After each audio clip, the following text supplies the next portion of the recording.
As Nigerians prepare for the May 29th inauguration ceremony that will bring President-elect Bola Ahmed Tinubu into office, a crowd of supporters welcomed him back into the country on Monday, April 24.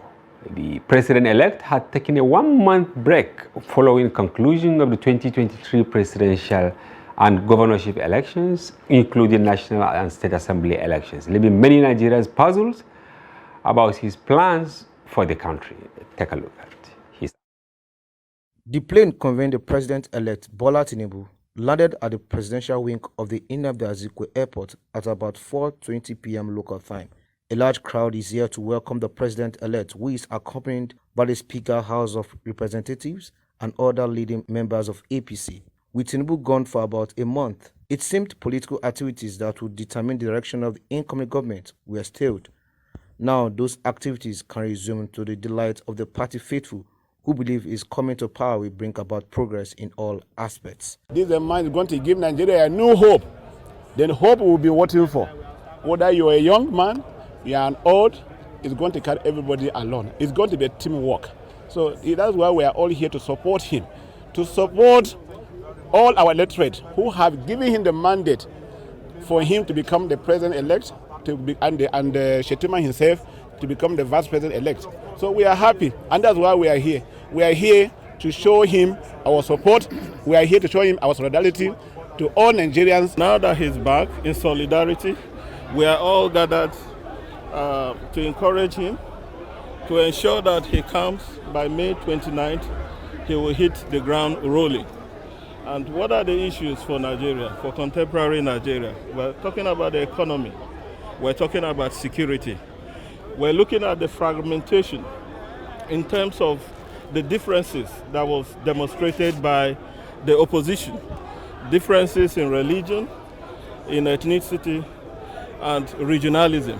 These are the contemporary issues, which I know Asiwaju, with so much capacity over the years, will unite Nigerians so that we can all develop in a rapid sequence manner. We should expect a whole lot in the positive direction. Look at what he did in Lagos State from 1999 to 2007. So there is no doubt that we can preempt what is likely going to happen in Nigeria, counting from 2023 to maybe 2031, I want to believe. So Nigerians will be happy to see this quintessential president unleashing development and real development in the real sectors of the economy. All means of speaking to the president-elect was not successful because of the mammoth crowd present at his arrival, but he has his work cut out for him in the following days.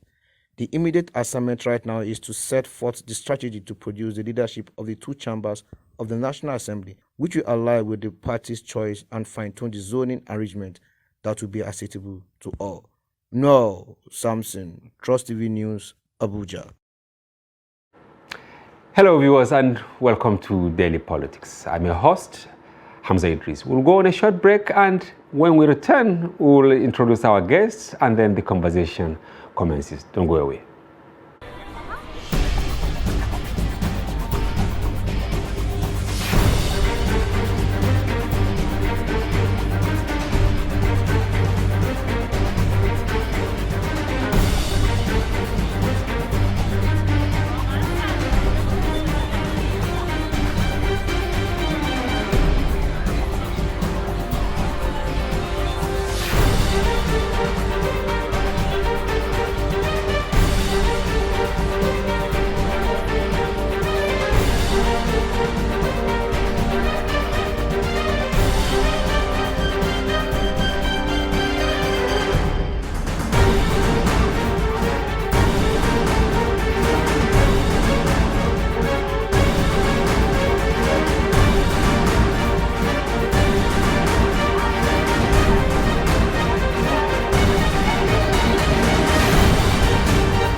TV, documenting the Nigerian story. Now, as part of efforts to support Africa's goal of strengthening... Now, looking at the activity chart, as you can see right here, a total volume of 130. Created a Boko Haram crisis that at that time was restricted to Yobe. How secure are they? You can see security men with blood. This is the road leading up to the... Already, if you look at England squad, you are looking at EPL, you are looking at their names. You are not looking at...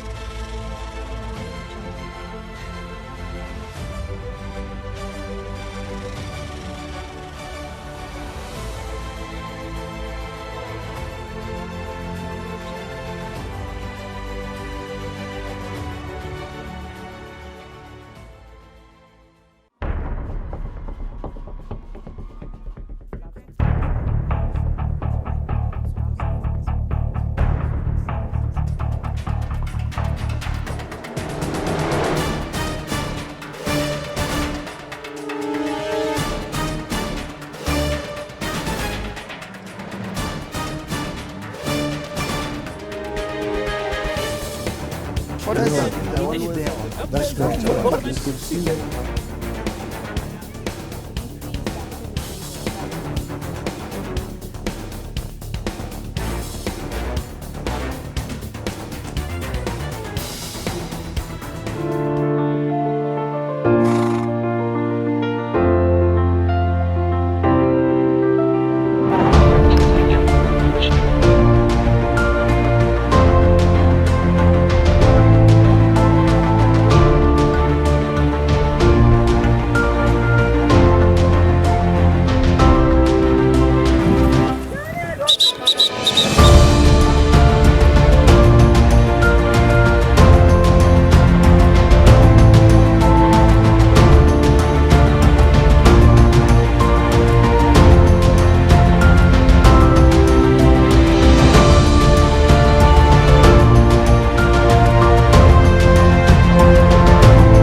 Welcome back. If you are just joining us, this is Daily Politics. I have in the studio Kende Amadu, who is our in-house analyst. Welcome to the program. Thank you very much. Yes, we are of course expecting another guest from Kazana. The studio, they are trying to hook up with him. But pending that, you've seen what we played, the arrival of Tinubu. Did you expect him coming back, going by All the noise that he was actually bedridden somewhere.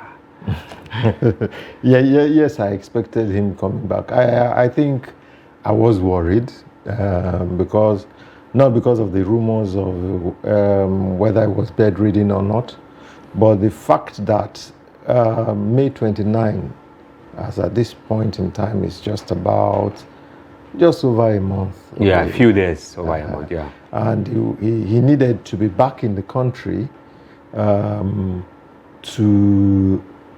to start establishing to start building the blocks of his new government. President Buhari spent 3 months doing consultations and everything. And it extended to 6 months before announcement. That was my main concern. That even after the fact that he had 3 months to do consultations, wide consultations, and it still took him 6 months to establish a cabinet. So that was. But some were saying he wasn't really prepared for it, even though I stand to disagree going by Buhari. But we knew that he contested 2003, 2007, 2011. It was during the fourth time that he got it. But still, because he took those 6 months to consult, then 3 months to consult, and then 3 months to compile the list. Some said that he was actually not prepared. No, he was prepared. I want to believe that when he got in and he saw the figures, the papers on ground, he now understood what the real. It's easy to criticize from outside. Yes, yes. When he got in, what he found on ground was different from what he expected. So, in those kind of circumstances, not only the consultations, could he actually afford to pay his ministers? Do you understand? Yeah. You understand? So he had to just, go with it. He took briefings from permanent secretaries to know how he could maneuver and get a game plan before he could start government. So he was more than prepared for it, but he was also on the cautious side because he didn't want to fall flat in his first 6 months of government. Okay, Tinubu's handlers, they came out openly and said that latest 30 days after swearing in, he will announce his cabinet. Should we take that to the bank, or you have some doubts about that? I think what a lot of people don't realize is that you can appoint ministers piecemeal. It doesn't necessarily have to have the full team. Because you've been covering the villa for a very long time. Yes. But has it ever happened in Nigeria where the ministers were appointed piecemeal? Yes, you can. You understand? You appoint the first 10. Okay. Take your time. Maybe for key ministries. For key ministries. Then you appoint the rest of them when they come. When Obasanjo came in for a second time. Yes. That is what he did. All right. First 10 ministers to show we are prepared to work. Then he now took his time. And Obasanjo's mood of government was even different. He changed cabinet like 3 times. Yeah, but still people are actually praising him for assembling one of the best cabinets in the history of Nigeria. Because by the people he brought from abroad, the people he picked from Nigeria and all that. Because he took his time. He knew the people he wanted. You see, when he did his first term, he was burdened by this idea of political reward. Yeah, so those who worked for his emergence. Yeah. So he had to reward the politicians. So the politicians were more or less. And even created additional ministries. He had ministers representing geopolitical zones. Exactly. Apart from what the Constitution said that you must have one from each of the states. Yeah. So, after I did that, you understand, satisfied that was his first time, you understand, He weeded them out. He changed cabinets for like 2 or 3 times. Yes. There is, you know, when you come into Daily Trust, there's a very interesting headline that is pasted on our doors. Yes, where they said, then Juma, you know, delay cabinet reshuffle. Exactly. you understand? So yeah, we still have it. We still have it there. Yeah, maybe it must be symbolic. It's symbolic because when the human resource here said that, okay, let's have this. Maybe it's a reminder to the politics played 2019 or 2009 or. Mm-hmm. So yes, he can do it piecemeal. If they want a cabinet, yes, he will have a working cabinet by 30 days. Okay.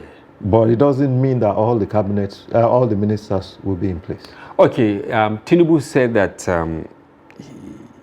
he's back and ready for the task ahead. But this is amid speculations around his health. Of course, you know, social media, the deep tech thing and all that. I saw a prominent person who honestly shared it with me, a catheter somewhere here in the hands of Tinubu, saying that he's on drips. They are injecting blood. They are doing all sorts of things. Should we descend so low in bringing down our face? Because Tinubu is the face of Nigeria now, maybe from 29.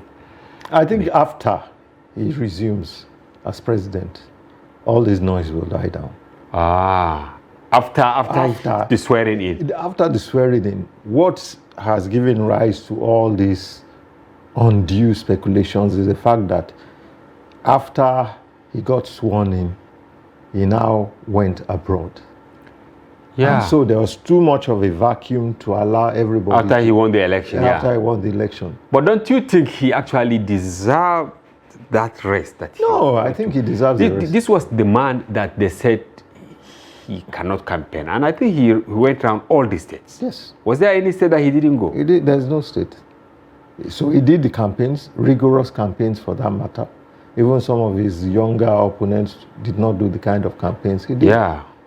So yes, he went and took a leave. Yeah. Before a well-deserved rest. Well-deserved rest before he came back. Now he's back. I think all the speculations and rumors will die down. You know, it happens to every president. But some are saying, you know, before he left for the break, he said it was like a tripartite visit. Go to Paris, go to London, and then he will go for Umrah. Mm-hmm. Now, people did not see him at Umrah, despite the fact that hundreds of politicians, you know, throng Saudi Arabia in anticipation of maybe seeing him or seeing those close to him, because even the president was there. And to their disappointment, he didn't make it to Saudi Arabia. Do you think that this has to do with his health, or maybe he decided to go later? He may have decided to go later. He may have decided not to go, because you don't know what his program was. You know, sometimes when you don't see a person, that vacuum created suspicion, room for suspicion. For suspicion and speculation. He probably was doing his own consultations. And even if he wasn't doing consultations, he still has the right. Maybe he was meditating. All the troubles he went through to get the I believe, or let me say, there is information that I'm privy to that he was consulting with all the political interests at home when he was there.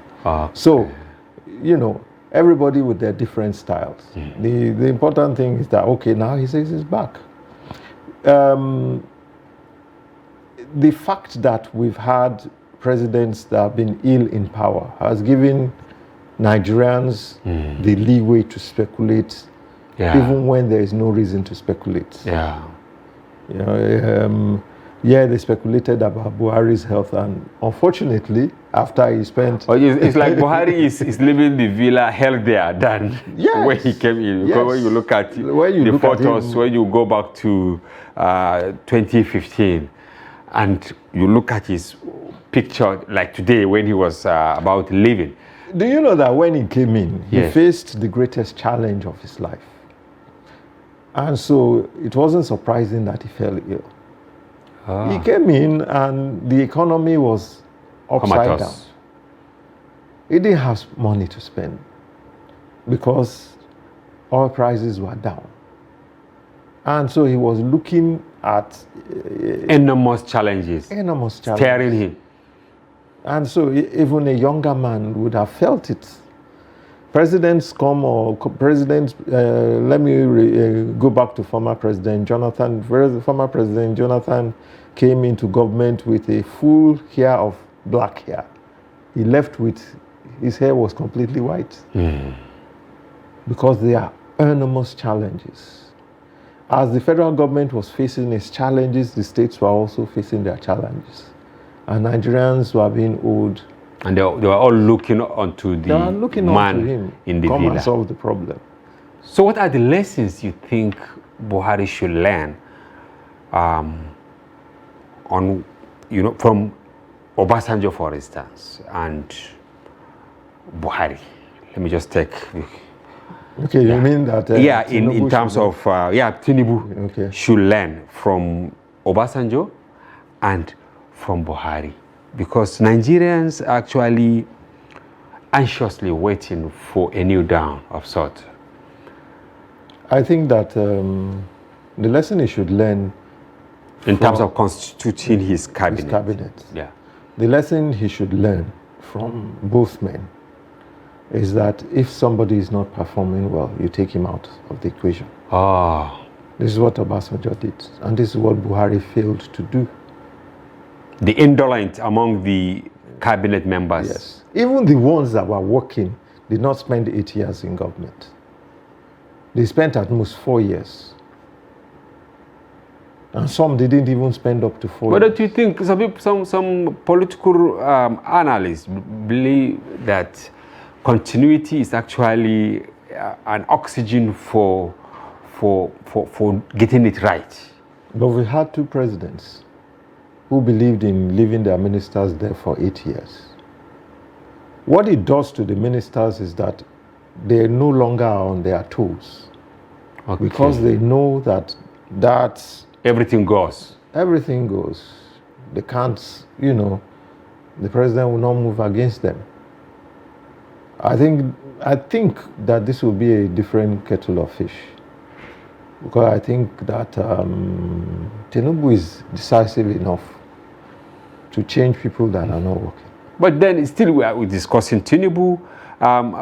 People say the Tinubu we knew when he was governor from 1999 to 2007, right? In Lagos. He was young, agile, and all that.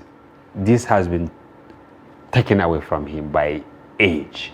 The same thing when Buhari was head of state. He was young, agile, and ready to take on everybody without exception. But when he came for the second time, age not on his side, he came as a politician and all that, all this put together contributed to his not so rousy, outcome at the end of his 8-year tenure. So you think Tinubu will be a different person, or he will also toy the path of Buhari?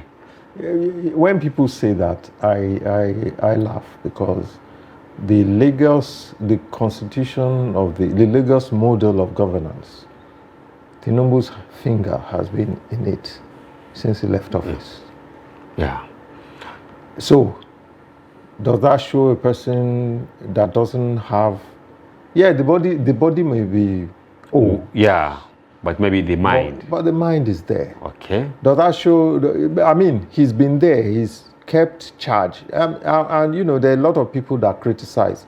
And sometimes for good reason, that he has an iron grip on Lagos.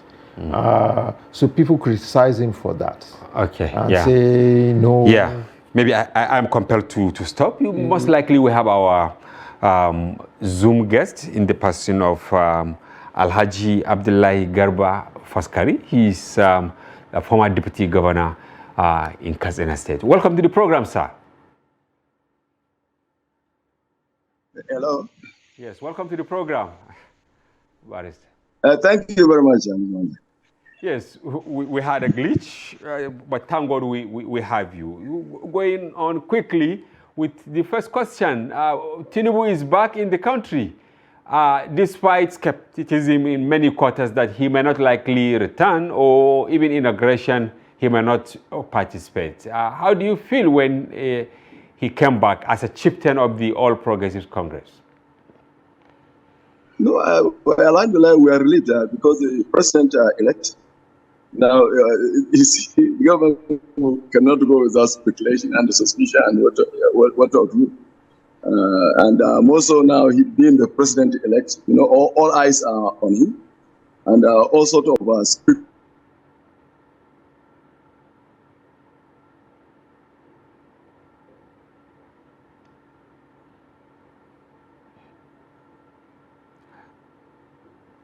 Yeah, it's like we have issue, sadly, with the connection. We'll keep trying to have his take on our subject of discussion today.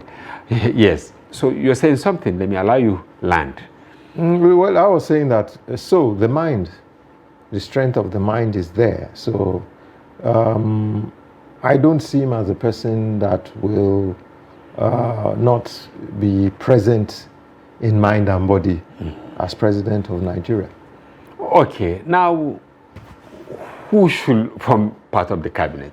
You said it during Obasanjo, of course, because of the circumstances surrounding his candidature. He had to compensate certain people. You think Tinubu must also compensate certain people, or he should go for go-getters so that he gets it right at the first trial? There will always be the tendency to compensate. Okay. But I think that the key ministries that will drive progress and development should be ministries that are driven by core professionals. And I think he's getting it right starting off, because the person that is representing him on the transitional arrangement is a financial guru. Wale Edo. Okay, Wale. Yeah. And I think that once we get it right, finance, once we get it right, security, once we get it right in the development of new models of development, maybe in areas of communication, maybe in the area of information, then I think he's on the way to having a cabinet that will work. The petroleum and gas industry. These should be driven by people that are core professionals, that know and understand the workings of those sectors. The workings of those sectors, so that we can avoid guesswork. The country has, we had a very good example of guesswork in the area of the Naira design. Timing was not right. Yes, good policy. Good policy, but wrong timing. Wrong timing. And here we are. We did a story on Sunday that we asked, where are the new Naira notes? Yeah. So funny. So isn't it funny? And despite the fact that officials of CBN claim that they banned, they destroyed all the old notes, but now we have the old notes that are in circulation. So we need enough of guesswork. The country is in a slide, despite it's looking healthy from the outside. From the surface, yeah. Yeah, but there's the intrinsic value is really lightweight. Yes, there's a need to check the slides, so that the potential that everybody has been seeing all these years, we start hitting that potential. I was discussing with someone and he told me something which I found very interesting. He said any president who really believes that he has won and is a president, or even during campaign, who believes that he will win, he will select the people he will work with starting from campaign. For instance, if you go to Katsina, you know the caliber of people that you will select, maybe for the ministerial appointment, for the board appointment and all that. You have list. Whenever you are leaving maybe Katsina or Kaduna or Kano or Ekiti, you are living with a list of the right people you think you will work with. I don't know, is it really a valid observation? Even before you become president. And that is the advantage that Tinubu has. He has that network. He has the connectivity. He has the people. Yes. And so, his successes, both at the campaigns, both at the primaries, starting from the primaries up to the campaigns, up to his now being president-elect, is dependent on that network. Because he lost Lagos in the presidential election. So which was monumental. It's monumental. So he lost Lagos and he lost Osun in the presidential election. And Osun is his ancestry. Yes. And he lost Kano. Right. He lost Katsina. He lost Kaduna. Even if by slow margins. Small margins. So what brought him to where he is now is that network that he has. That he was able to get, votes across. Compared to his competitors. So I believe he knows one leader, one person in every state that he can call on to come. So in his case, he will not have to rely on a third person or a fourth person to recommend that, okay, why don't we try this person or why don't we try this person? He already knows who he wants to work with because he has interacted with them, each and every one of them. So that is, that is the kind of advantage he has, the kind of advantage that the former President Obasanjo had. Yeah. By virtue of his military postings and all, he also had networks. But even Buhari, just a few days ago, he said he was satisfied by his performance, and he thanked God for the opportunity. He thanked Nigerians. He sought for forgiveness because he said, having served as governor, having served as head of state, having served as GOC, having served as now president, civilian president, 2 times. So where did he get it wrong? Why I'm asking this is because some people think that everything revolves around ministers. And maybe that was why, besides not having the ministers at the right time during Buhari's tenure, there are many agencies that ought to have been filled. I mean, boards of agencies and parastatals. Up till now, they didn't do that. Where is the problem? The problem was that where you can't compare Buhari to Tinubu, for instance, is that Tinubu is in the game. He's been in the game since before 1999. And he has continued to be in the game. When Buhari left government in 1984, he more or less became a recluse.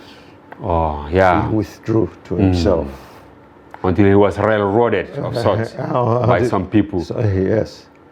And so, in 2003, to venture into politics. So he's more or less relied on associates than on his own network.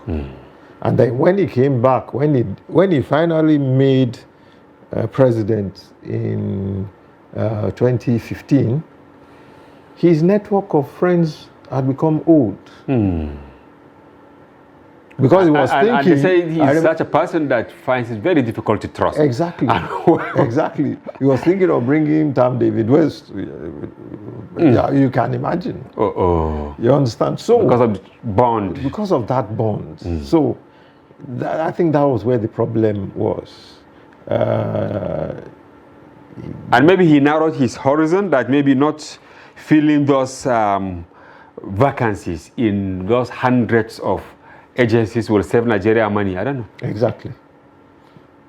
So if we do criticize Buhari, we also have to remember that when he came in, and that is what shaped his thinking all through the 8 years, so that when things got better, when he came in, he ran the country on a very thin budget.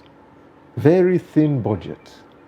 And he prides himself that Nigeria was able to keep running on that lean budget until things stabilized. So when things stabilized, being the frugal person that he is, he didn't see any reason why he should spend a lot of money filling positions and paying people when the country can be run on a lean budget.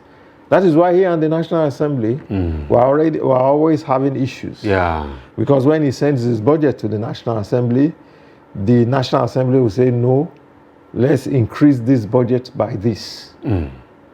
During his second tenure, he was able to relate better with the Lawan-led Senate and Gbajamiala Miller-led House of Representatives. But in the first term, when it was really when we had Saraki and Dogara, it was a real war, because they have that wide sense of let's touch every community, and you can't blame them, because they are representatives.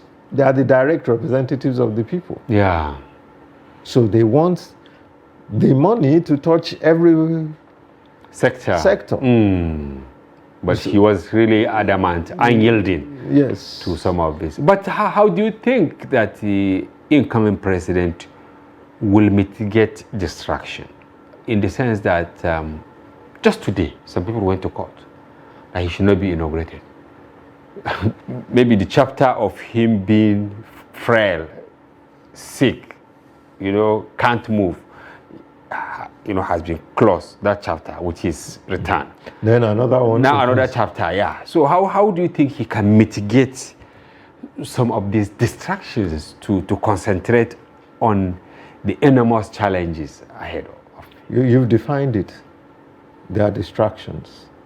Unless there is a major ruling by a court stopping him from being inaugurated, and I don't see it happening. He will be inaugurated on May 29. When Obasanjo was coming in 1999, there were even pastors and bishops that were prophesying that he would not get inaugurated. And so he made it, being the type of person he is, he made it a point to reply them on the day of the of the inauguration. To say, all you pastors that will not get inaugurated, here I am. Even if we were for 5 minutes. But of course, he was able to exhaust his tenure. Yes. So it's going to go ahead. That's the Nigerian system. We are always too sentimental in this country. The system is already in place. That's what I tell people. The system is in place. And there is actually a subsystem that is keeping that system running. Because if that system collapses, we all suffer. But it's like some politicians, they are not really mindful of the implication of what they are doing. And they're politicians. A politician must remain relevant. So you make all the noises. But there is that subsystem that is there. There's the security. They are the elders of the land. There are, there are people that are in the background that are there ensuring. There's a military that are there to ensure that the country remains. The country remains. So we should stop being sentimental. A lot of people are, you can't just have the system or the subsystem change because you want it as so. No matter how sometimes unjust it looks, that system is there. Okay, do you see Tinubu as a happy man now, going by the burden? He will soon take over from Buhari. For instance, the 46 trillion debt invoice. Where will he start? Will he get into the villa as a happy person, or is actually going to be a different person? Well, I think when he gets into the villa, these last few days that he's been taking briefs, then he will realize the enormity. He has not yet the enormity. Realized the enormity. When President Buhari got into power, then when he got in, after the initial 3-month consultation, then he consulted with the permanent secretaries of who are actually the heads of the chief ministers, not even ministers. They are the chief accounting officers. And it was there these are technocrats, right? Yes, technocrats. It was there he was able to get the true picture of the healthy nature of the country. Of the nature of the country. So now he should enjoy the euphoria of success. Yeah. When he gets there, and it's they've taken, it's like when you are learning to drive, and the instructor is beside you, and you are driving, and the day you pass your driving test, or you get your first learner's permit, and then you drive alone, then it's only you. Yeah. And then you have to understand the implications. There will be retrospection. And then now, right now, there is a government that is holding everything for him. On May 29, they release it into his hands. Wow. And then everybody starts looking up to you. That's when the enormity. You see him making his first announcements on that very day? I think Presidential Order 1, Order 2, Order 3, appointments A, B, C, D. I think within the first 24 hours, he'll make key appointments. His chief of staff, his spokesperson, the secretary to the government of the federation. Because these are the people, after those announcements, which he makes directly, then those are the people that will now make the announcements of all other appointive officers. So indirectly what you are saying, the issue I raised earlier, this 46 trillion naira debt, is just one among many other contentious issues. You will now have to look at how many barrels of oil are we producing? Are we meeting up to our quota? What is the oil price? Then you now have to juxtapose this against what is the fuel price, and when is it advisable for me to remove fuel subsidy? Well, because I don't believe that he's going to be that foolhardy to announce fuel subsidy removal in his first. Oh, you think he will not do that? He will not do that. He will not do that. But are you thinking that he will reverse some of this? Look at the $800 million palliative. You think it will stand with him? No, that I don't think will stand. That is why he will not remove fuel subsidy immediately. Because a previous government cannot determine for you how you run your government. So even if they got an 8... Even the PIA said that based on what they agreed by June, yes, are they going subsidy should cease. They can't put It's not cast in stone. It's not cast in stone because he also has to look for a way out. Maybe his finance person already has... He is as an accountant also himself. Maybe, and people keep, reminiscing his tenure under Obasanjo as Lagos State governor when the allocation to that state was stopped, withheld, and he was able to navigate his way. So he has to look for, I'm sure that right now what will be at the back of his mind is looking for an alternative way of getting over that particular problem. But I don't think he's going to take everything that the previous government has put in his system. Yeah, that they loaded over. People are saying they have loaded over quite a number of issues, including even whether the new Naira note will stand, or he will just ask the CBN to print more of the old Naira and then allow things to stabilize. Yes. All these are possibilities. So, particularly the $800 million grant by the World Bank, I don't think he's going to follow a social welfare register that he didn't have an input into. Yeah. You understand? Some people see that as a landmine.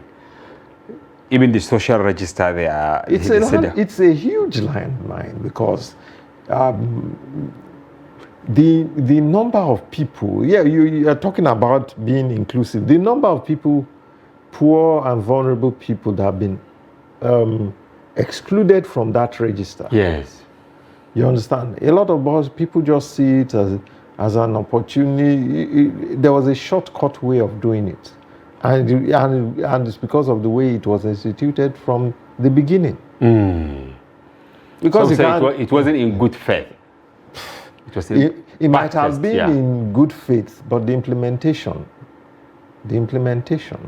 A lot of people that... Why I'm saying this? Because I'm actually recollecting what observers are saying, that now, assuming the promise this administration made ahead of 2015, that we are going to fix the refineries, we'll build new ones, we fix the roads and all that. Nobody will even be talking about subsidy now at this hour, because the infrastructure you must have put in place, like the refineries, will have taken care of this issue of reducing the burden on people. Things will have naturally taken the right shape for everyone to feel that they are Nigerians. And don't forget that 2 years ago, turnaround maintenance for the contract for turnaround maintenance for the Port Harcourt refinery was awarded. The monies have been allocated. Yeah. What they were saying was that before the end of this administration, the Port Harcourt refinery would be inaugurated and will start production, and we have not heard anything about it. Sadly, and it is April. Even the Dangote refinery, it's supposed to be the first quarter, right? Yes. And now we're maybe half of the second quarter. Anyway, what your final word for Tinubu before we round up the program? I don't entertain any fear about Tinubu. Okay.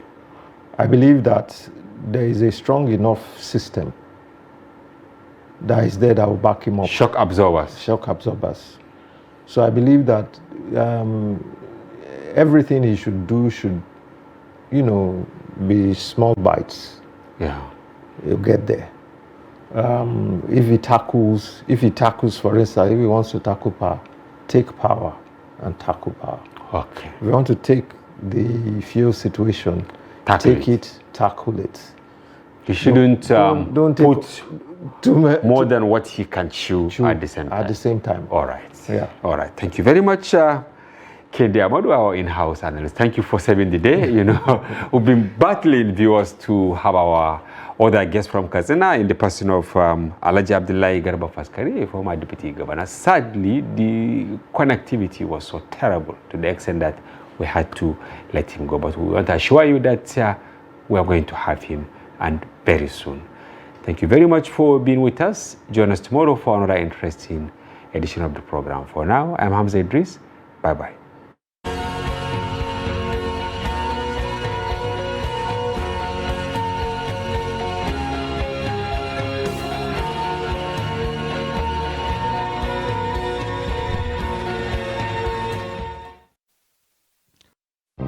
you.